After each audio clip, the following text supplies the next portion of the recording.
هنرمند جوان جایب زانیم دل کانال وینیش بوی چندی کو گریبس گلتا گری داد بود درست کردن آلبوم تا اگر تف کرتی سر آلبوم آخودیار که ولی سر گریبس تا خواب گریبس تا چوارت درست کردن. بله بریت چی سپاسی خاطرش بوی وین تیوی کو کانال که آسمانیه کو راستی جی پسکریا گله هنرمندین کرد که و پسکریا میجی کریاس گله که خوش بوم.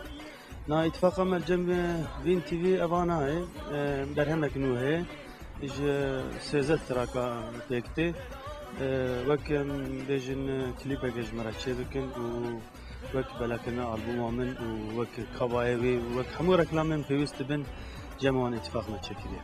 تو كيف خوش بگیره بس هتل قلبي. بله از کیف خوش بوم چون من آنی زمان راستی جبوی هنرمند خباته که پیروز دکه از توصیه دکم جو همو هنرمند کرد کو اتفاقی خال جمع وین تیوی چکن و براستی تشتن خریطه جی درست کرد یعنی خانه که سرکبتیه از کیف خوشم. جانه که نازکی نازلینی بدلالی ناز جانه که زینی که من کسنینه بدلالی ناز جانه که زینی که من کسنینه بدلالی ناز جانه که نازکی نازانه که بدلالی نازانه که نازکی. داروی چندی جناب آلبوم تانو که تکریه چه؟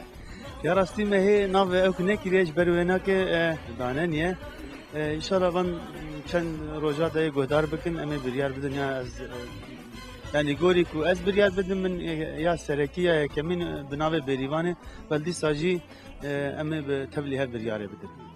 تریا نوارو کا سران انتهایی کو تا آلبوم دا سیزده تراکان تحویل نوارو کوال سر چیه؟ یا وی برهم من زیاده من گریدای اوینی طرز کی نوجن فولکلوریست و اوینی زیاده نوا برهم ده زیاده گران دیگه. کیشان جوان تراکان نوی استرانی چند کوری هن کلیت کرد.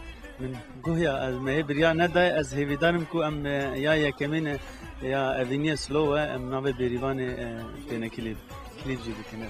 دوباره از سپاسی خواه وین تیوی دیکم و همون کانالین کردی دیکم که براستی جی چند روز بری من گلک علاقه داره که مزنش بول من کرینه ایشالا دم نیزدن اما گل سرهردانی کردستانی بکن.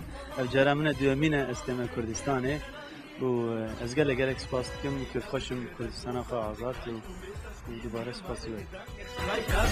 Ich darf dich nicht mögen, doch ich tue es. Ich darf nicht von dir träumen, doch bist du, wie ich heimlich in meine Träume lieb. Und das, obwohl da schon eine Frau neben mir liegt, die ich lieb. Naseke, ich will dich berühren, an die Hand nehmen, am Strand entlang gehen und verführen. Wenn ich dich erblickte, kann ich dich nicht vergessen.